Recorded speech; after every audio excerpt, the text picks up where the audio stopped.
2020년에 일본 정부가 마이너버 카드 보급을 늘린다면서 포인트를 제공을 했어요. 네. 그러면서 그 포인트를 받기 위해서 수천만 명의 사람이 한꺼번에 마이너버 카드를 만들었습니다. 네. 그럼으로 인해서 지금은 한 80%가 넘는 사람들이 마이너버 카드 보유를 하게 됐거든요. 제 주변 지인들도 거의 대부분 마이너버 카드 안 갖고 있다가 포인트 준다니까 그거 받으려고 다들 만들었거든요. 네. 그러니까 그 숫자가 수천만 명이에요. 네. 그런데 갱신되는 해가 올해입니다. 네. 2025년. 그러니까 그거를 이제 갱신하기 위해서 그 많은 사람들이 지자체 창구를 직접 찾아가야 된다는 거죠. 그러면 2025년에도 인터넷으로 갱신할 수 있는 시스템 도입이 안 된 건가요? 네, 직접 찾아가야 되는 거예요.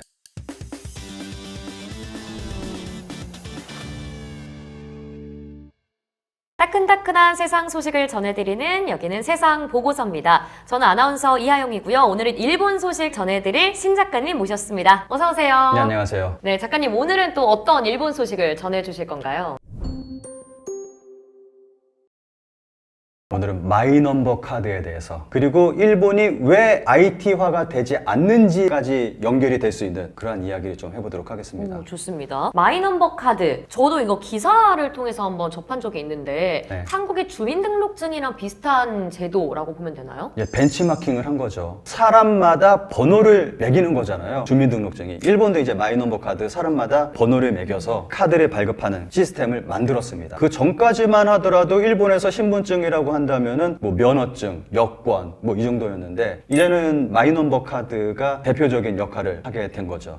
일본이 왜 마이넘버 카드를 도입을 한 건가요? 한국의 모습을 보니까 주민등록 번호를 이용해서 IT화가 굉장히 잘 됐잖아요. 네. 가장 성공한 사례라고 볼 수 있을 정도로. 그러니까 일본도 그것을 보고 IT화를 진행하기 위해서 마이너버 카드 제도를 만들게 된 겁니다. 아, 그렇군요. 그 일본 여행 제가 갔을 때도 많이 느꼈는데 아날로그적인 일 처리가 많더라고요, 일본은 여전히. 근데 이런 IT화를 계속 좀 시도를 하는 건가요? 시도를 하고 있기는 한데 대부분 실패를 해서 문제죠. 가장 대표적인 실패의 사례가 마이너버 카드입니다. 최근에 마이너버 카드 문제가 터지면서 일본에서 2025년 헬게이트가 열렸다라는 말이 나올 정도입니다. 그 내용을 좀 살펴보면은 네. 마이너버 카드하고 일본의 건강보험증하고 통합을 했습니다. 그래서 2024년 12월부로 일본에서는 더 이상 새롭게 건강보험증을 발급하지를 않아요. 그러니까 일본인들이 병원에서 진료를 받기 위해서는 마이넘버 카드가 필수적으로 필요한 상황입니다. 그런데 일본에서 IT화를 진행을 한다면서 디지털 청이라는 걸 만들었어요. 근데 그 디지털 청에서 각 병원, 의원, 약국마다 마이넘버 카드를 인식할 수 있는 리더기를 설치해라 라고 강제했습니다. 네. 그래서 그 리더기를 설치를 했어요. 근데 그게 문제가 되고 있는 거예요. 그 리더기가 문제가 되고 있다. 보시는 그림이 리더기인데 좀 종류가 많이 있습니다. 네. 이 리더기의 가격이 40만 엔에서 100만 엔 정도. 그러니까 한국 돈으로 한 400만 원에서 1000만 원 정도 하는 저렴하지 않은 네. 그러한 가격에 강제로 병원에 보급을 하고 있거든요. 네. 10만 엔 정도는 병원에서 부담을 하게 하고 나머지는 보조금으로 사용을 한다라고 하는데 정부 보조금이라는 게 일본 국민들의 혈세잖아요. 그렇죠. 세금이죠. 예, 세금으로 이걸 다 하겠다고 하는 건데 이게 소프트웨어로도 충분히 해결이 가능하다는 거죠. 본인 인증을 한다라는 거는 태블릿 하나만 있어도 됩니다. 네. 그래서 카메라로 찍고 카드 이렇게 찍고 그쵸. 하면은 충분히 가능한 건데 굳이 리더기를 만들어서 이 많은 병원에 이걸 설치를 해라 강제하고 있다는 게 문제가 되는 거죠. 우리나라도 주민등록증을 지금 모든 국민들이 다 갖고 있는데 병원 갈 때 이런 리더기 없거든요. 그냥 제시만 하면 되는 건데 네. 굳이 리더기를 설치를 해야 된다라고 네. 강제를 했단 말이죠. 여기서 끝나는 게 아닙니다. 2026년 새롭게 디자인한 마이너버 카드를 내놓을 계획을 내놓고 있습니다. 네. 그렇게 되면은 이 새로운 마이너버 카드를 지금 현재 리더기가 인식하지 못할 확률이 굉장히 높습니다. 그리고 올해에 2025년에 이 마이너버 카드를 스마트폰에 탑재할 계획을 세우고 있습니다. 그런데 현재 이 리더기가 스마트폰을 인식하지 못해요. 그러니까 무용지물인 거죠. 그러게요. 그러니까 최소한 2026년쯤 되면은 이 리더기를 전부 다 교체해야 될 상황이 될 수도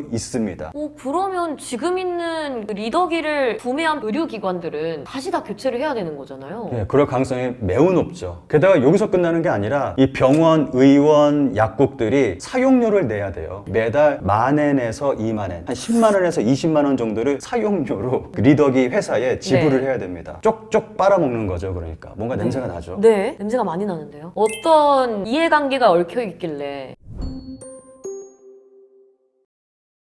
기사가 하나 나온 게 있는데 이 기사 한번 볼까요? NTT 그룹 1265억엔, 후지츠 713억엔, 자민당의 대규모 스폰서가 마이넘버 안건을 대량 수주하고 있었다. 비리가 밝혀졌습니다. 대형 비리가 빵 하고 터졌습니다. 네. 작년 12월에. 그러니까 지금 보니까 NTT 그룹이랑 후지츠라는 기업이 이 마이넘버 카드 리더기랑 관련 있는 기업인 것 같은데요? 맞나요? 예, 그러니까 몇몇 기업들이 엄청난 금액의 자민당에 정치 자금을 주고 있었어요. 네. 그런데 자민당이 그 기업들에 대해서 마이너버 카드하고 관련된 건수를 그 기업들한테 몰아주게 된 거죠. 그 결과가 리더기로 나오게 된 거죠. 이러한 일이 또 있었어요. 얼마 전에 일본 새로운 지폐로 바뀌었잖아요. 네. 그러면서 일본 사회가 정말 혼란에 빠졌거든요. 네. 지폐가 바뀌면은 또 바뀌어야 되는 게 있습니다. 일본 같은 경우는 자판기의 나라라고 불리고 그렇죠. 있잖아요. 정말 그 수많은 자판기가 새로운 지폐를 인식하지 못하기 때문에 그 지폐를 인식하기 위해서 그 자판기들이 다 바뀌어야 되는 그런 상황에 놓이게 됐습니다. 네. 그리고 일본 같은 경우는 식당에 식권 자판기가 또 있잖아요. 네. 그 식당들마다의 식권 자판기도 다 바꿔야 되는 상황이 됐고, 그 식권 자판기를 바꾸지 못해서 아예 폐업하는 그러한 가게들도 있었습니다. 네. 그런데 지금 이 마이넘버 카드와 관련해서 이 리더기 건이 또 발생하게 된 거죠.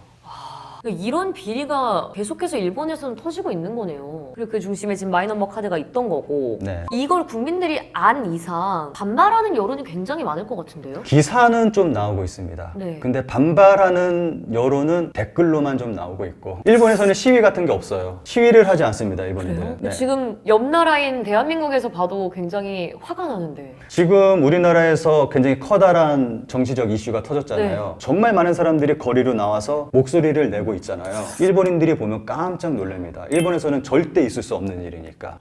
그래요? 네, 일본에서는 절대 시위를 하지 않고 네. 시위하는 것 자체를 나쁜 행동으로 보는 경향이 강해서 일본에서는 시위가 거의 없습니다. 그래서 이러한 비리가 터져도 조용한 게 일본의 특징이에요. 근데 이게 국민들이 목소리를 내지 않고 조용하면 오히려 이런 비리들이 계속 자행될 것 같은데요, 정치권에서는? 이게 일본 정치의 가장 큰 문제점이죠. 자민당이 일본에서 한 70년 동안 일당 독재를 했습니다. 정권 교체가 70년 동안 되지 않았다는 거예요. 그러니까 고인물은 썩는다고 이런 일이 계속 벌어지는 거죠. 최근에 있었던 가장 대표적인 예를 든다면은 아베 신조 전 총리를 들 수가 있는데, 도쿄올림픽 때 비리로 시작한 올림픽이었고 비리로 끝난 올림픽이었습니다. 정말 많은 비리가 터졌는데 정말 조용하게 지나갔고, 그 이후에 아베 개인으로 본다면은 아베 카케, 사쿠라, 통일교 문제, 그리고 최근에는 자민당 정치자금 파티라던가 이러한 일들이 빵빵 터졌는데 누구 하나 책임지는 사람이 아무도 없었습니다. 그리고 일본 국민들 목소리 내는 사람 아무도 없습니다. 뭐 언론에서 이러한 일이 있었습니다 라고만 보도할 뿐이지 누구 하나 목소리 내는 사람 없고 책임지는 사람 없습니다. 우리나라 같은 경우는 정말 많은 사람들이 나와서 시위를 하고, 그쵸. 그런데 일본은 이러한 일들이 빵빵 터짐에도 불구하고 조용합니다. 너무 충격이네요. 사실 이게 혈세가 들어간 사안인 거잖아요. 네. 그럼 너무 화가 날 텐데 이런 얘기를 들으니까 이 마이넘버 카드 사례 하나로 일본 정치권의 상황까지 좀 이해할 수 있는 것 같습니다. 그렇죠. 일본이 아무래도 좀 IT화가 뒤처지다 보니까 그것을 만회하기 위해서 만든 게 디지털 청인데, 디지털 청 자체가 비리의 온상이고 이러한 일들이 계속 벌어지고 있는 거죠. 네. 그렇다 보니까 일본 자체가 IT화가 되지 못하고 있는 거죠.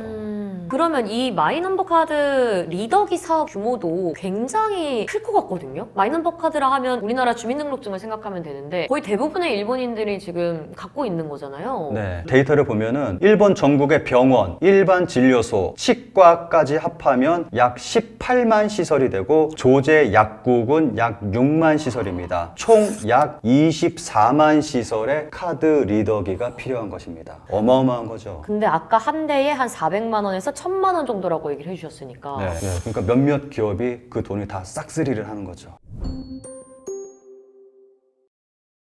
이 마이너버 카드의 문제는 여기서 끝나지 않습니다. 네. 2025년 일본에서 헬게이트가 터질 예정에 있습니다. 마이너버 카드 때문에. 정말 이해가 안 가는 게 이 마이너버 카드가 신분증이잖아요. 근데 유효기간이 있습니다. 유효기간이요? 예, 이게 여권도 아닌데 이 마이너버 카드에는 IC 칩이 박혀 있거든요. 네. 이거는 이제 온라인상에서 활용하기 위해서 박아 놓은 건데 이게 IC 칩의 유효 기간은 5년이고 카드 자체는 10년이에요. 네. 근데 이게 거슬러 올라가면서 좀 어떤 일이 벌어지는지를 살펴봐야 되는데 2020년에 일본 정부가 10만엔 급부금을 지급을 했을 때 2,500만 명이 마이너버 카드의 전자증명서 그 칩을 갱신하기 위해서 한꺼번에 지자체에 몰리면서 전국 지자체 업무가 마비가 된 일이 있었습니다. 네. 그러니까 이거를 갱신하기 위해서 온라인으로 하는 게 아니라 직접 지자체 창구를 찾아가야 돼요. 그러면서 마비가 되죠. 된 겁니다. 그런데 2020년에 일본 정부가 마이너버 카드 보급을 늘린다면서 포인트를 제공을 했어요. 네. 그러면서 그 포인트를 받기 위해서 수천만 명의 사람이 한꺼번에 마이너버 카드를 만들었습니다. 네. 그럼으로 인해서 지금은 한 80%가 넘는 사람들이 마이너버 카드 보유를 하게 됐거든요. 제 주변 지인들도 거의 대부분 마이너버 카드 안 갖고 있다가 포인트 준다니까 그거 받으려고 다들 만들었거든요.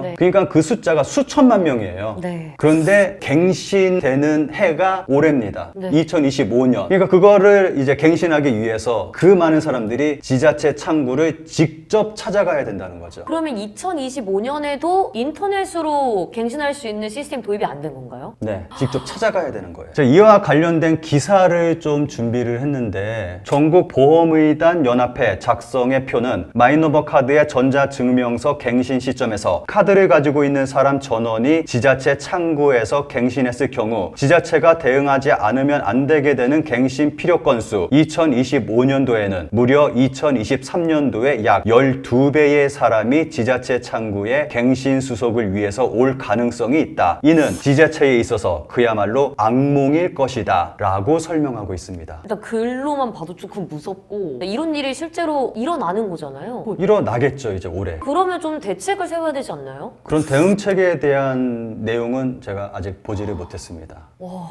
너무 답답한데요? 네, 그러니까 쉽게 말하면 우리나라로 친다면은 동사무소 같은데 네. 그런데 이제 업무가 마비가 되겠죠. 이 일만 해야 되겠죠. 공무원들이. 근데 지금 이야기를 들으면서 코로나 때가 생각이 나는데 저희 그 접종할 때 날짜를 나눴잖아요. 네. 뭐 출생연도를 나눠서 이런 식의 움직임도 지금 없는 건가요? 아직까지 그런 거 보지 못했습니다. 이거 너무 심각한데? 그러니까 기사에서 보면은 지자체에 있어서는 그야말로 악몽일 것이다 라고 설명을 하고 있으니까 좀 이해가 안 가는 거죠. 정말 이해가 안 가요. 디지털화를 하겠다고 마이너버 카드를 만들어 놨는데 이건 오히려 디지털화가 아니라 그냥 아날로그 그 자체고 그쵸. 오히려 더 혼란만 부추기고 있으니까. 근데 저도 일본이 좀 아날로그를 선호하고 IT가 뒤처진다는 얘기를 많이 들었고 실제로 일본에 갔을 때 전산 시스템을 이용한다기보다는 직접 얼굴을 맞대고 제출을 한다. 그러니까 창구 시스템이 오히려 더 발달이 되어 있더라고요. 네. 근데 생각했던 것보다 더 심한 것 같아요. 네, 아무래도 좀 엉뚱한 길로 가고 있는 것 같아요. 네. 좀 제대로 된 길로 가면 괜찮은데 그렇죠. 너무 엉뚱한 길로 가고 있어서 문제가 계속 발생하고 있는 거죠. 그럼 이 일본의 IT는 세계에서 어느 정도 위치라고 보면 될까요? 이 표를 보면서 좀 설명을 드리도록 하겠습니다. 이 표를 보시면은 2024년 디지털 경쟁력 랭킹을 나타낸 표입니다. 한국이 6위에 들어가 있습니다. 굉장히 높죠. 개인적으로 1위가 됐으면 하는데 아쉬워요. 1위 되면 좋긴 하겠지만 1위는 안타깝게 싱가포르가 1위로 되어 있네요. 네. 보니까. 그리고 제일 밑에 보시면 일본이 31위를 차지하고 있습니다. 뭐 선진국 중에서는 가장 하위라고 보면 될 것 같아요. 네. 그 정도로 디지털 경쟁력이 낮다는 걸 보여주는 거죠. 작가님 이야기를 쭉 듣다 보니까 IT화를 위해서 도입한 이 마이넘버 카드가 오히려 얼마나 지금 일본이 IT화가 안 되고 있는지 그 단점이 극대화되는 것 같아요. 네, 충분히 IT화를 할 수도 있죠. 정말 일본 정부가 마음을 먹고 제대로 진행을 한다면은 한국 잘하고 있잖아요. 네. 한국을 벤치마킹해서 제대로 된 길로만 간다면은 성공을 할 수 있을 있을 텐데 지금 보면은 너무 많은 비리들이 벌어지고 있고 그리고 너무 엉뚱한 쪽으로만 가고 있다 보니까 IT하고는 전혀 상관없는 일들 그리고 오히려 더 일본 사회에 혼란만 부추기고 있는 그러한 결과가 나오고 있습니다. 그 벤치마킹이 과정까지 다 벤치마킹을 해야 되는 건데 주민등록증만 가져가고 그 과정이나 어떻게 일 처리를 하는 그 방향성에 대해서는 전혀 가져간 것 같지가 않아요. 그럼 일본 내에서는 이 사태에 대해서 어떤 이야기들이 나오고 있는지 앞으로는 좀 어떻게 될 것 같은지 정리 부탁드릴게요. 앞으로 크게 변화는 없을 거라고 생각을 합니다. 계속 이렇게 갈 거라고 생각합니다. 이걸 바꿀 수 있는 방법이 단 하나 있습니다. 뭔가요? 정권 교체. 정권 교체가 돼야지 이러한 것들을 수정을 하고 뭐 고칠 수가 있는 건데 자민당이 아까 말씀드렸듯이 70년 가까이 일당 독재를 해오고 있어요. 네. 선진국 중에서 이런 나라 없습니다. 그렇죠. 이런 나라는 북한하고 중국 정도밖에 없어요. 이런 상황이다 보니까 정권 교체가 안 되다 보니까 변할 그러한 분위기가 아니에요, 일본은. 그럼 젊은이들 사이에서도 그런 움직임이 없나요? 젊은이들은 아예 정치에 관심이 없고요. 그나마 정치에 관심이 가지고 있는 사람들은 좀 연령대가 높은 사람들인데 그 사람들은 대부분 자민당 지지하는 좀 우익 성향의 그러한 사람들이 많이 있고요. 네. 정치권의 비리가 얼마나 국민들에게 큰 피해를 입힐 수 있는가. 특히 일상생활에서의 피해가 굉장히 크다는 생각이 들었고 그럼에도 불구하고 목소리를 내는 국민들이 많이 없다는 게 좀 안타깝기도 하고요. 제가 항상 드리는 말씀이 있는데 한국과 일본을 놓고 보면은 굉장히 비슷한 점이 많습니다. 정말 똑같은 부분이 굉장히 많습니다. 네. 그런데 다른 부분이 있어요. 한국 같은 경우는 잘못된 부분이 있으면 목소리를 내고 또 바꾸잖아요. 이 정권이 됐다가 저 정권이 됐다가 뭐 네. 이렇게 바뀌는데 일본 같은 경우는 목소리도 안 내고 계속 이렇게 가다 보니까 변함이 없는 겁니다. 앞으로도 이 사태가 계속 이어질 거라고 생각하니까 막막하기도 하고 네. 앞으로 일본 내에서 일어날 일들을 또 작가님이 자주 나와서 좀 소개해 주시면 좋을 것 같습니다. 네. 저희는 다음에 또 다양한 일본 소식을 들고 돌아오도록 하겠습니다. 감사합니다. 감사합니다.